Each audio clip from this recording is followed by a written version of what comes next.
orderly. Look lively, I don't want this cargo shifted. There's another 100 tons to come aboard yet.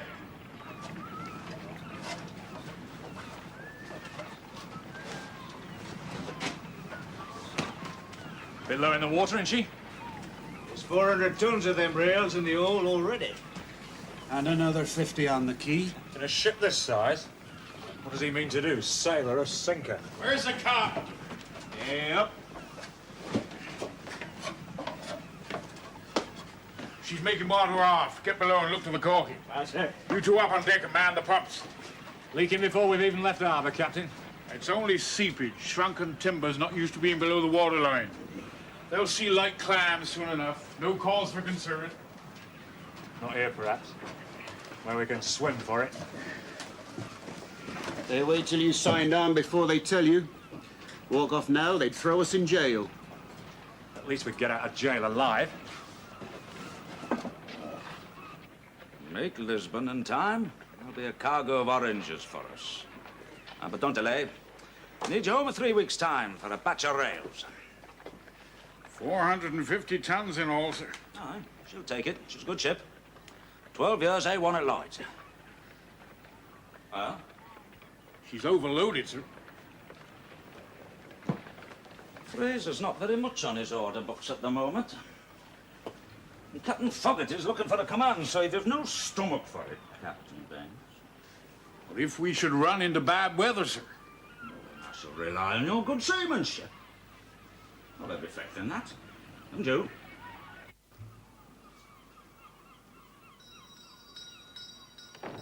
Boy, get that counter tidied up. They're employed by a chandler, not a pawnbroker. That boy's half-witted. And James has lost his senses. As usual. Well, doesn't he know that Samuel Plimsoll's in Liverpool again? Oh, what's he here for again? To get more information about overloaded ships. His bill for a compulsory load line's likely to be adopted by the government, so they think on the council anyway. And there's James, right under his very nose. Have you seen the Onedin? Have I seen the Onedin? With the shop accounts to look after and James's baby, I do not have the leisure to take walks along the quayside. Well, she's being loaded right down to the gunnels. Iron rails for Portugal. If Sam Plimsoll sees it, you know what'll happen, don't you? Oh, yes. He'll take some more photographs. The name of Onedin will be dragged through Parliament. It'll reflect on us all. But mostly on you, Robert. Well, I mean, I am a councillor now. Odd sort of work for a lady to be doing, isn't it? It's a good cause, Elizabeth. It's an important cause. I don't know how you can go in those fearful places. But I think I can say I've been in greater danger than anything I'm likely to encounter in a seaman's lodging house. It's not the danger I mean, it's the appalling conditions. I wonder who that can be. Could you answer it? The maid'll go. No, I had to send the maid out with a letter to Mr. Plimsoll at his hotel. Is he here already? Yes, he arrived last night. Perhaps he'll want to take you back to London with him. Become his secretary. That would be exciting, wouldn't it? There must be so many interesting people to meet in London. Elizabeth, the door.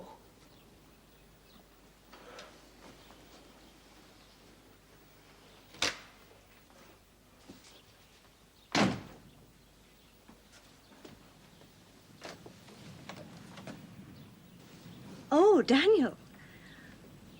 Is Mrs. Maudsley at home? What do you want to see her for? Business.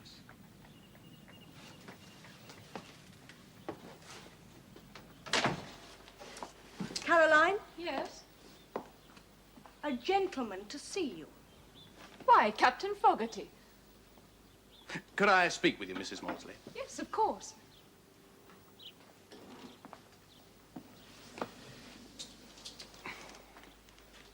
I understand you've been acting on Mr. Plimsoll's behalf, talking to seamen about conditions aboard. Indeed I have.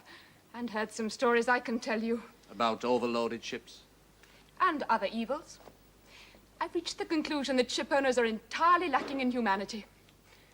And the men are helpless. Quite helpless. Yes. Are you aware, madam, there's a ship at the quayside taking on cargo now that will be so overloaded by the time she sails, the water will be lapping her decks? What ship is this? The Onedin. That's one of James's fleet. Aye, it is. And I cannot afford to have the name of Onedin besmirched by anyone, James. That my own brother should be branded by Sam Plimsoll as a heartless, money-grabbing rogue with no thought for the lives of his men is... Yes. Oh, Mrs. Maudsley. Good morning, Mrs. Maudsley. Mr. Onedin, I have come about this ship. Captain Fogarty has just been to see me. Ah. Against my wishes, he has now gone off to fetch Mr. Plimsoll. You see, that's just what I've told him, Mrs. Maudsley. That man will be here any minute, and with his camera too, I'll be bound. Why against your wishes, Mrs. Maudsley? Don't you run errands for him, frequenting the taverns with notebook in hand, tears in your eyes, ready to note every drunken seaman's grudge and tale of woe? If you think they lie to me, talk to your own men. I noted their faces when I came on board. It's like prisoners due to hang in the morning. Well, the next world won't get them yet. Did Fogarty also tell you that a Fraser put up for this contract? He did. To carry 1,600 tons of iron rails to Lisbon every month for the next half year. Aye. A profitable contract, and I got it. Aye, only because your freight rate was the lowest. Well, of course, Fraser was going to use 3 ships sailing at 10-day intervals. And I propose to do it with 2. Only at the risk of men's lives. I appeal to you in the name of common humanity. Mrs. Maudsley, you're beginning to sound like Mr. Plimsoll. Stop that loading. Take some of those rails off. I beseech you. I wonder if Mr. Plimsoll's here yet. Oh, he'll be here. You mark my words.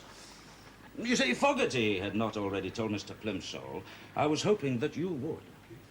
Me? Why? Well, to persuade him to come and pay us a visit. What's her freeboard normally? She's 12 inches too deep already. Why not come onto the quayside, Mr. Plimsoll? No, I can photograph her well enough from here. Well, you could do more than take photographs. You could stop her sailing. I'm afraid there is no law of the land to enable me to do that. Legislation is being considered to permit anyone who alleges a ship to be unseaworthy to get a board of trade surveyor to inspect her. But that will only open the way to vindictiveness and draw attention from what is really needed, a compulsory load line. Oh, Mr. Fogarty, look at that cart there. It's obstructing my view. Do have it removed, I beg of you. He addresses the Chamber of Commerce tomorrow night. Now, if I know him, he'll delight in telling his listeners Of which I'll be one. that only yesterday he photographed a dangerously overloaded ship as it sailed from Liverpool, about to take 20 good seamen to their watery grave. And I'll be there on the platform with him. What do I say, James? That he'll eat his words when the Onedin sails home with all hands. Oh, I'll talk to you later. A successful voyage of one overloaded ship. Not just one. In a fortnight's time, I shall be sailing myself with the next batch of rails. In the next 6 months, an Onedin Line ship will be leaving Liverpool every 2 weeks, dangerously overloaded. And if Mr. Plimsoll's not here with his black-shrouded camera to record their departures to the next world, I'm hoping very much that you will be, Mrs. Maudsley. Because when every one of those ships returns, with all hands, I'm hoping very much that you can wave those photographs in his face. You know, if he has his way, we shall all be compelled to limit our loads just to safeguard a few ships that would probably sink anyway through incompetent seamanship. You're so sure of yourself, aren't you? So confoundedly sure. Mrs. Maudsley, my confidence is based on experience. Mr. Plimsoll's on vanity. Only one more room, Mr. Plimsoll. I'm afraid it's too dark to take photographs down here. Use your eyes. See for yourself what a rotten hulk she is. I'm not qualified to judge. I'm but a humble representative of the people. She's leaking already. There's 6 inches of water the other side of those rails. They're pumping it out now. Not even left the quayside yet. And they go on pumping. Day and night, all the way. Seamen breaking the backs, trying to fight back the rising water. Till in the end it overwhelms them. No, not enough light. Oh, forget your camera, Mr. Plimsoll. Save their lives, not record their deaths. But I am powerless, Captain Fogarty. Court proceedings can only start if 5 of the ship's crew complain to the harbour master's office that their ship is unseaworthy. Then a court must sit. But the chances of it finding in their favour are so slight. But if you told them you speak for them in court... No, that would do no good. Well, it would give them the incentive they need to lodge the complaint. Well, that's all they lack, sir. A lead from you. For Sam Plimsoll, I swear! He's down in the hold! Yeah, here he is. Tell the lads, Sam Plimsoll's on board. He must have slipped on board while I was checking the stores, sir. Captain Fogarty's with him. Where did you say they were? In the forecastle, trying to get the men to leave ship. Right, then. It is true that if 5 of you lodge a complaint, the ship becomes subject to court order. But I must warn you that if the case goes against you, the law requires those who complain to pay the costs. And of course, under your articles, you are then compelled to sail in her whether you like it or not. But on the other hand, from what Captain Fogarty here has been telling me, this ship is so blatantly overloaded. Mr. Plimsoll! I take it you realize what you're doing. Mr. Onedin? Inciting a crew to mutiny. I am merely pointing out their rights under the law. Oh, rights under the law, eh? Well, no court, to my knowledge, has yet condemned a ship on the strength of complaints by seamen. Only because they're not allowed to give evidence themselves. Oh, has that law been changed, then? It will be. It must be. Well, until it is, you do my seamen no service by encouraging them to lodge complaints which can only heap troubles on themselves. Now, this ship sails with the tide. Captain Bain's in command, so get up on deck and you gentlemen kindly leave my ship. A coffin ship. A ship worth more in the bottom in insurance than she is afloat. What did you say? A coffin ship? A ship leaking before she even sailed. Are the lives of your men of no consequence to you, sir? At least if we lodge a complaint, there is a slender chance that they might win. But they have no chance even of surviving if they sail in this vessel. This ship is sound. With 450 tons in her hold. We can't tell the court of the dangers. Oh, but Mr. Plimsoll can. He'll stand by you. Will you, sir? You have my word. Right. That's all we need. Come on, lads, the Marine Board office. Captain? What's Fraser pay you for this? Fraser, nothing. You think you can prevent me sailing? That way Fraser gets the contract, eh? Fraser would have got the contract if he'd been prepared to use 2 ships. Because he cares for safety, should he lose business to you? Oh, this time you will lose, Onedin. Mr. Plimsoll will see to that. Get a surveyor to inspect her, sir. Call seamen who served on her before. Gain the services of a good lawyer, whatever the cost. And you'll have a great victory. A victory for which the seamen of Merseyside will carry you shoulder high through the streets of Liverpool. Fogarty had the measure of Plimsoll well enough. First lies about the ship, and to play on his vanity as the seaman's friend. This delay could cost me the contract, you know. Court doesn't sit until Monday. No, and if that court does condemn the Onedin, it'll disgrace us all, you know. So I can call witnesses too, you know. David Griffiths for a start. The ironmaster? The honourable member for St. Helens? But I know the man. Look, then, go and have a word with him, eh? Tell him we need his assistance in court on Monday, eh? How can he help? Well, there is rails out carrying. You wouldn't trust him to the Onedin if he thought she was overloaded, would he? Then there's Baines. He'd swear she was seaworthy. Whatever his private anxieties. Oh, I don't like it, James. I mean, no matter how I put your case to Griffiths, he'll want to put a surveyor in. No honest surveyor can say that that ship is unseaworthy. If you had as much sense as you have pride, you'd take off enough of those rails to satisfy Sam Plimsoll, and the whole thing would be quashed. Then you could still send Baines off tonight. It's not just this one voyage. I don't understand. If Mr. Fraser and the others intended using 3 vessels, why can't you? Because he wouldn't pay me any more if I did.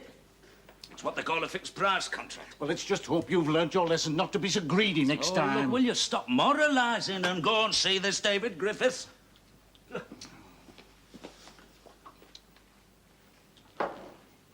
May I see you home, Miss Biddulph?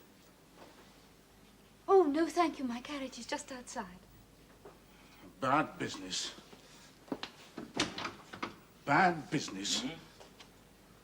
What would Anne have said, I only wish I knew. So confoundedly competent. Anyone can see the Onedin's overloaded. Well, even Captain Baines. James just stands there like the Rock of Gibraltar. Some women would find that an attractive quality in a man. Well, not I. What your brother needs is someone to take him down a peg or two. Have you anyone in mind? The world is going Mr. Plimsoll's way these days, not James Onedin's. Your brother will lose this case. He will be made to unload that ship. And that will please you, of course. As a supporter of Mr. Plimsoll. Or because you think James will be easier to handle when he's down. It's you who'll break, you know, Caroline, not James. You know, he'll marry Leonora in the end. He had enough lectures from Anne. Elizabeth, I have no wish to marry your brother. Mr. Plimsoll. Mrs. Fraser, I do apologize for disturbing you ladies. I wonder if you could grant me a few moments of your time, Mrs. Maudsley. Yes, of course. It's about this matter of the Onedin.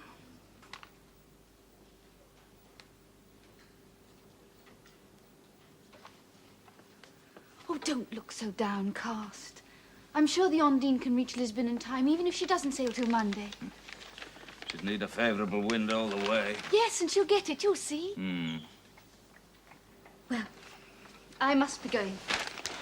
The presence of my carriage outside will be arousing gossip. Not that I mind, of course. Mind? What people say. Of what? Of my visiting an eligible widower unchaperoned. Young lady, I have much on my mind, but it certainly doesn't include concern about gossip. I'm sure your wife would have been a comfort to you at a time like this. I'm very sorry I can't be. You know, if Anne were here, she'd have led those men out herself. Fogarty and Fraser can't possibly hope to win. Yes, well, my father says that they'll do anything to make sure that they do win. And that you mustn't let them, whatever it costs you. He also said that surveyors don't make very much money in an honest way of business. He expects me to bribe a surveyor to say the Onedin is sound when she is sound, eh? He expects Fraser to bribe one to say that she is not. Now, Miss Biddulph, unless you are in a haste, perhaps we could just use your carriage to go down to the harbour. Arouse some gossip. If a surveyor declares that ship safe in court, I shall be made to look a fool. And at this time, when my enemies in Parliament are looking for any excuse to dissuade the government from adopting my bill, I cannot afford to be proved wrong again. You will not be proved wrong if that ship sinks. That is so often the agonizing position I'm in. If I condemn a ship, I'm branded an enemy of free trade. Yet I know I can prove nothing to further my cause unless the ship sinks. You displayed few doubts this morning when the men walked off the Onedin. Captain Fogarty told me she was a coffin ship. And yet I have just been informed by the harbour master's office that although 3/4 of that ship's hull is now below the waterline, her holds have stopped leaking. So I ask myself if Mr. Onedin was right in this. Has Captain Fogarty got some interest of his own in this matter? Well, there is little doubt that if Mr. Onedin fails to honour this contract, it will go to Fraser's. I will not be used in a personal vendetta between two ship owners. Our main concern is to prevent the Onedin from sailing. And you can rest assured my uncle would not have put Captain Fogarty up to this if they were unable to prove their case. Well, they can hardly prove it if a surveyor declares her sound. So they will have come to some arrangement with the surveyor. I cannot be a party to bribery and corruption. But you don't have to be a party to it, Mr. Plimsoll. You don't even need to know about it. And if the net result is that James Onedin is made to unload that ship, then it's good for your cause, and good for his men, and good for James Onedin. How long will you be, Mr. Serple? Any particular hurry? I have to go ashore. I have some business to attend to. Who'll be in charge of it then? Well, the bosun. Mr. Onedin will know because I've left a note for him in the saloon. Look around the ship, Leonora. He may not yet have gone. Sister ill. Don't even know where she lived. Oh, there you are, Captain Daly. Mr. Onedin is just looking for you. Now, Beggs, when were you expecting to be back, eh? I need you to sail Monday night. Oh, I should be back by then, sir. Well, I want you back before then. I need you in court Monday morning. Well, I may not be able to be back by Monday morning, so you see, my sister's very ill. And anyway, I doubt I'll be much good to you in court, sir. Look, you're the master of this ship. Now, I expect you to testify, to say that you have every faith in her, loaded as she is. Yes, sir, but you know how these lawyers twist your words. And remember that inquiry after the sinking of the Pembroke, when they took away my master's ticket for 6 months? I mean, they put you on oath, and before you know where you are, you'd do better without me, sir. James, are you there? Yeah. Oh, Miss Biddle. Oh, your housekeeper said you'd be here. Yeah. Well, I've been to see Griffiths, like you asked. Yeah? Not bad news for you. The worst. Well, get on with it. Griffiths is on Plimsoll's side. But they're his rails I'm carrying. Surely you must want them to get there. Aye, in 3 ships instead of 2, like Fraser intended. But he always knew that I was only going to use 2 ships. What does the man want? He wants his rails delivered safely at 2/3 the price he'd rather pay Fraser. He's run rings round you, James. There's still the surveyor. Where is he, Captain Baines? He's in the hold, sir.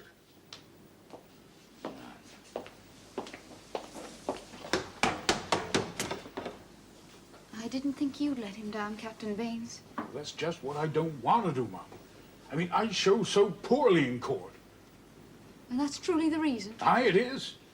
In court, they shove the good book in your hand, and it's tell the truth, so help me God. And the truth is, she's dangerously overloaded. I'd sail on her as master, no qualms about that. But Mr. Onedin will do better without me in court, and that's all I have to say on the matter.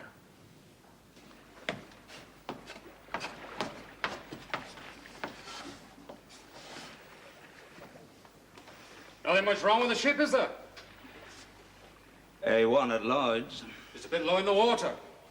Yeah.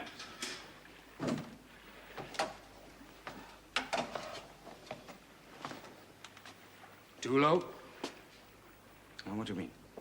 It's too dark to make a proper examination now. I'll come down again tomorrow morning. What did you say in courts Monday morning?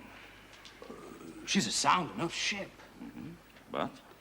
Well, they're bound to ask in the end if, in my opinion, she's dangerously overloaded. That could be awkward, you might say. How so? Captain Fogarty expects me to say yes to that. Really? Why?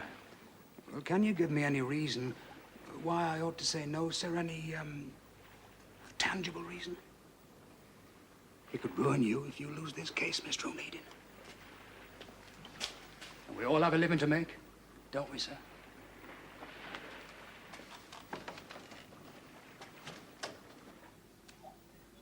There's nothing else you can do. I'm damned if I'll bribe the rogue. Well, you'll have to do something. This magistrate now, you say you know him.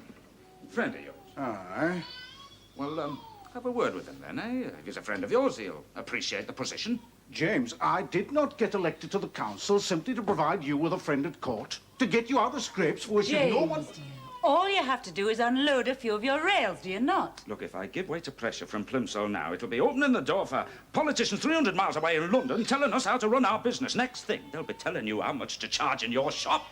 When to open it, when to close it. You know, every Liverpool ship builder should be... Look, I cannot think with that noise, Sarah. It's your child, James. Now, look, you could at least go and see her while you're here. She does lack a father. It must be months since you've seen her.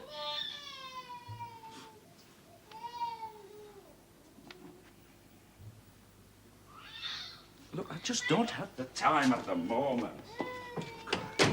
Oh, he has got a heart of stone. I've always said so.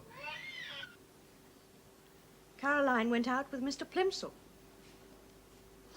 What about you, Elizabeth? You now a supporter of this Mr. Plimsoll? I am a supporter of Elizabeth Fraser. Oh, I know that well enough. So, Plimsoll's apprehensive, eh? Did you know Daniel Fogarty bribed the surveyor? I also know Robert's a friend of the magistrate. Well, his sole concern's to see that the family name isn't discredited, eh? Well, I'm sure you'll manage to persuade him. And with Captain Baines as master of the vessel to testify for you. Ah, indeed. So you want Caroline to tell Mr. Plimsoll what he's up against in the hope he'll get the court order lifted? Is that possible, by the way? These things can be arranged. But why, if you're so sure of winning? Can't afford the delay. I need Baines to sail tomorrow. Look, ask Mrs. Maudsley to bring Plimsoll aboard tomorrow. Hey, we can talk about it. He can't afford to lose another case. Can you, James? Well, that's just a question of who has most at stake. Yesterday morning, 5 of my seamen walked off this ship in order to lodge a complaint that she was overloaded under your instigation, sir. Now, not only has this caused me a delay, which might lose me a contract, but it reflects on me as a ship owner. Come in, so if you lose this suit, I shall sue you. I imagine that you've been involved in enough slander cases not to afford to lose another. I'm a wealthy man, Mr. Onedin. Can your agitation for a compulsory load line stand yet another setback? It will not receive a setback. This ship is patently overloaded. You will have to climb down for once, James Onedin, not us. Would Captain Baines here sail in a ship if she were patently overloaded? Commands aren't easy to get at the present, I believe. Well, let us ask the master's opinion on this matter. Is the ship overloaded, Captain Baines? In my opinion, she's not overloaded. One of my witnesses on Monday. The men are in the forecastle, sir. You said Mr. Plimsoll might wish to talk to them. Aye, well, first, Mr. Plimsoll will talk to the surveyor. Would you kindly go and get him for me, Captain Baines? Now, this surveyor, he made a preliminary examination last night, a more thorough one this morning. He was allowed to go wherever he wished. And how much did you pay the man? Oh, Mrs. Maudsley, surely you don't think a Board of Trade official susceptible to bribery. How say you, Plimsoll? Yes, I'm afraid they all are. Well, I shall remember what you said. Now then, sir. Give us your verdict on the ship. I'm not obliged to say anything except to the court. Oh, come on, man. Mr. Plimsoll and myself are the only involved parties. Oh, and what of your crew? The men who could be in danger of losing their lives. You might be able to save us the necessity of even going to court, sir, if you speak your mind now, honestly, as you feel it. May I have a word in private, Mr. Onedin? No, you may not. It would be as well. Oh, come on. Is she overloaded or not? I'd like a little more time to go over my calculations and even examine her again. Come on, you've had enough time. Just give us your honest opinion, sir. It will not be held against you or even recorded. Very well. She is overloaded. Yes, Mr. Onedin, dangerously overloaded, and I shall say so in court if called upon to do so. Thank you, sir. Well, there seems nothing to detain us now, Mr. Plimsoll. We shall see you in court on Monday, Mr. Onedin. Mr. Servo, you say you would like a little more time to check your calculations. Maybe go over the ship again. I did, sir. Yes, well, why not come back tomorrow, then? I shall be on board. Tomorrow morning. Whatever suits you. Right. Good day, sir. I warn you, Onedin. If that man changes his testimony in court, I shall have my counsel cross-examine him until he confesses he was bribed by you. And if he does not change his testimony, I shall have my counsel cross-examine him until he admits that he was bribed by Fogarty. That has nothing to do with me, sir. Mr. Plimsoll, the mud will clean. I doubt that there'll be much support for your Plimsoll load line in Parliament after that. In fact, I doubt if there'll be a Plimsoll in Parliament after that. And you've so little to lose, of course. Only money. You will be safely ashore here in Liverpool while the ship is sinking and the men are drowning.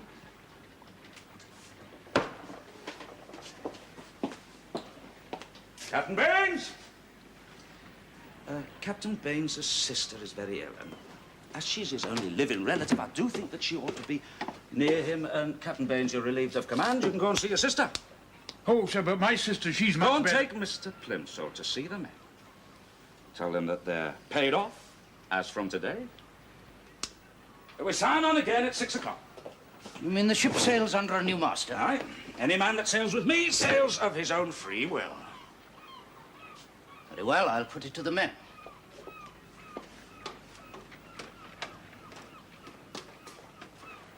Why he should be so impressed by the fact you're going to sail in her yourself, I can't think.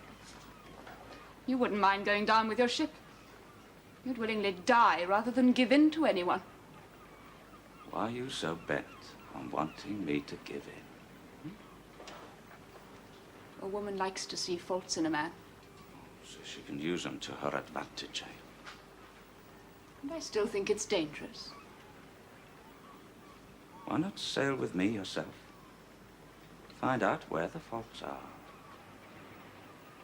If this surveyor supports us, sir, what's there to fear? The court will accept what he says. And we'll have struck the first blow against owners who send their men to sea in rotten ships, while staying at home themselves enjoying the leavings. Mr. Onedin is now sailing on the ship himself. He doesn't care what happens to him. I've seen that look in his eye ever since his wife died. What do you want us to do, sir? Want you to do? Look, I have just come here to tell you what has happened, that is all. Captain Onedin suspects that this surveyor has been bribed by a certain party. Captain Fogarty. Well, certainly not by me. But if Mr. Onedin is right and this comes out in court, then I'm afraid we shall lose the case. And pay the costs or go to the debtor's prison. No, I will pay any costs incurred, so you have no need to worry on that score. They can still make us go to sea in her. We've signed on. No. Captain Onedin says he will pay you off, and the ship is free to sail, though you need not sail with her. So unless you wish to withdraw your complaint... Is that what you want us to do, sir? You keep asking what I want. Well, it's only because of you we walked off in the first place. Are you saying we should withdraw? Sailor's friend. Every seaman in the land relying on you, sir. You put a lot of responsibility on the seaman's friend. Who else can we turn to, sir? Yes, Mr. Plimsoll. You just tell us. What shall we do? Withdraw the complaint, but don't sail on her. Then none of you has anything to lose. Except work. Better that than your lives. No, surveyors don't know everything. Well, a ship's not a machine that you can measure. You've got to go to sea to know the sea. Landlubbers. What do they know about ships anyway? If Mr. Onedin's sailing, I'll risk it. Well, which of you wants to be paid off? And every man jack of them signed on again. Well, of course. They need to work. Sail of their own free will, your brother said. What kind of freedom is it to have to choose between letting your family starve on the one hand and risking your life on the other? Do you know what your brother had the brass face to suggest to me? That I should sail with them too. Why? To see for myself that the ship was safe. Going down with all hands while shouting to your brother, you see, I was right. Mr. Plimsoll called just now to thank you for all your good work and to say goodbye. He's gone back to London. No, he's sailing with James. So, make a martyr of yourself for your cause, would you, Mr. Plimsoll? Well, I have often been accused of knowing nothing of the sea, being just a coal merchant by trade, by owners like yourself. But this morning was the first time that my seamen accused me of it. So if this ship goes down and takes me with her, well, there'll be a Plimsoll line on every ship then, I'll be bound. Well, you don't lack courage, I'll grant you that. I'm told you're sailing, Mr. Plimsoll. Indeed I am, Mrs. Maudsley. If your invitation still stands, I should like to come too. But, madam... If you will risk your life to support your campaign, so will I. You did ask me. We sail with the tide. Let go forward! Let go aft!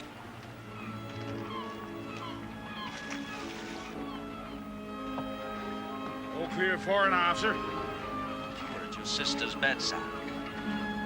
She's well again now, sir. You sail as master and I as mate. I shall sail as owner. You sail as master. Let go main and mizzen topsails!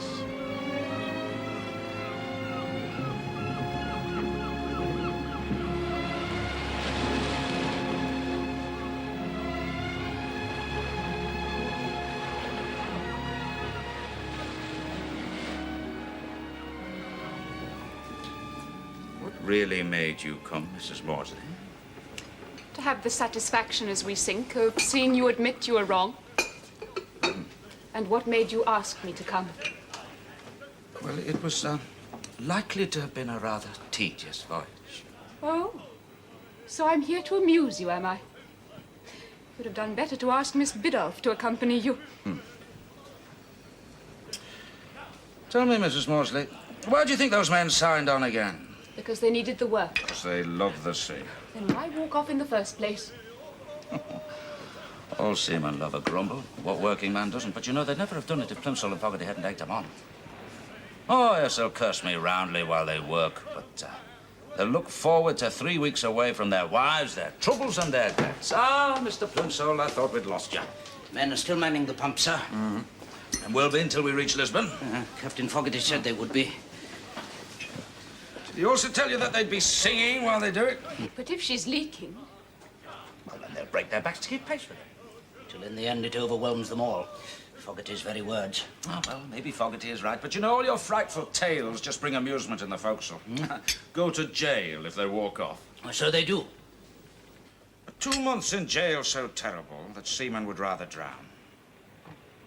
No, Plimsoll. I think you'll find most seamen would rather have no other life. Yeah. May I have a word with you, sir? Yes, Captain Bain. Oh, perhaps we'd No, please stay. Yes, Captain Bain. Well, I've just taken the noonday sight, sir. And I'm afraid we're way off course.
Compass was out by 10 degrees. Affected by the load of rails, but I've adjusted it now.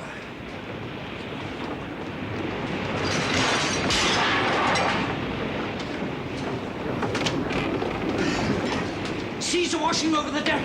Well, they'll wash off the other side. What, with only 1 foot clearance? We shall go down, sir. Now, I understand someone neglected to make allowances for iron rails on the ship's compass. Well, ship's masters are like other men. They're not perfect. It wouldn't have mattered so much if we hadn't been so blatantly overloaded. Well, it looks as if you'll get your load land posthumously then, doesn't it?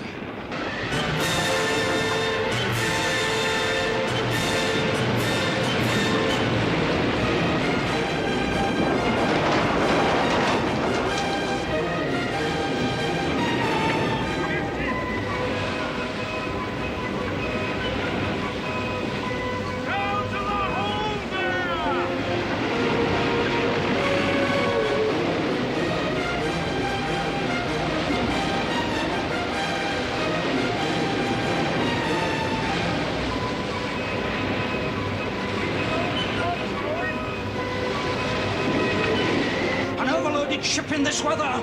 That's just what the load line is to guard against. Why don't you take command, Mr. Onedin? To what purpose? Had Mr. Plimsoll said it was only through exceptional skill that we survived? This is no time for proving your case. This is just the time for proving it, that loaded as she is, the Onedin will survive. Where are you going, Mr. Plimsoll?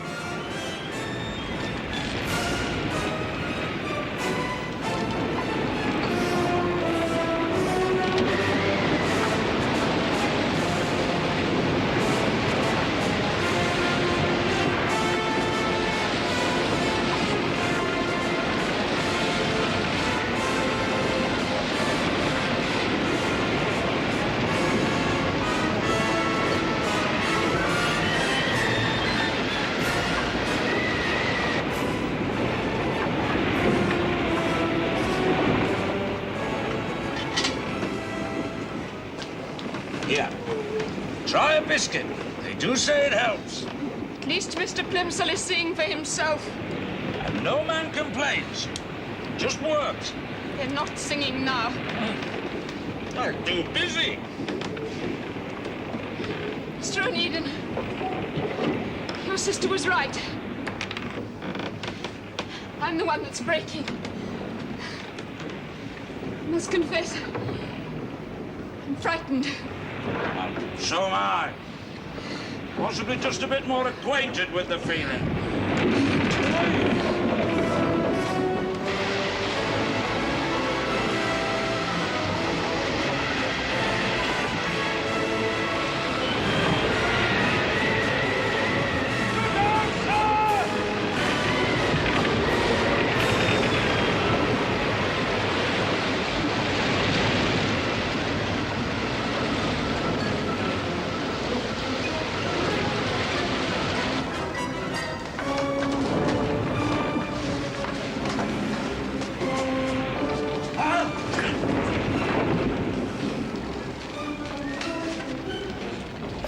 You all right, Mr. Plimsoll?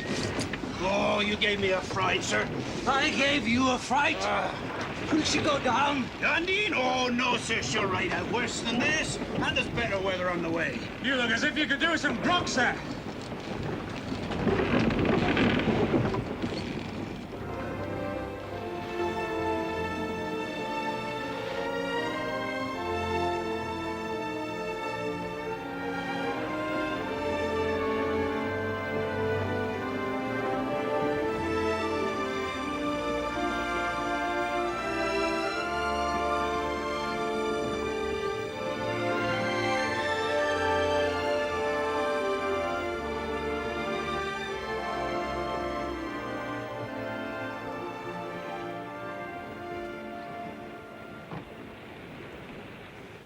You were lucky. Yes, I suppose we were. It's a wonderful invention, the camera, isn't it?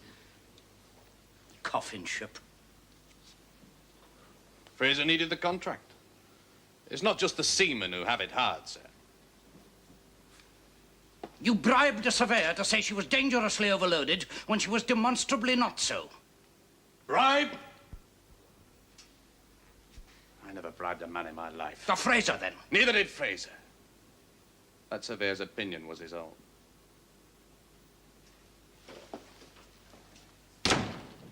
So if that surveyor had given his opinion in courts... James would have been made to unload.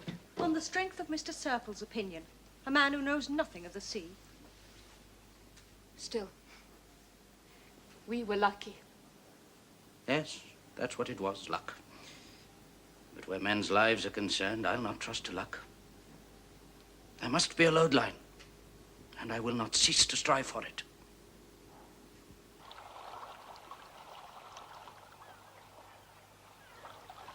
The Plimsoll mark, eh? Make sure she's never loaded above that line, Mr. Baines.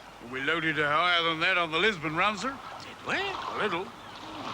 Then Mr. Plimsoll's not the only one that's learnt some sense this voyage. I never thought to see you have a load line painted, sir. Oh, I'm in favour of load line. You, sir? As long as the owner decides where to put it.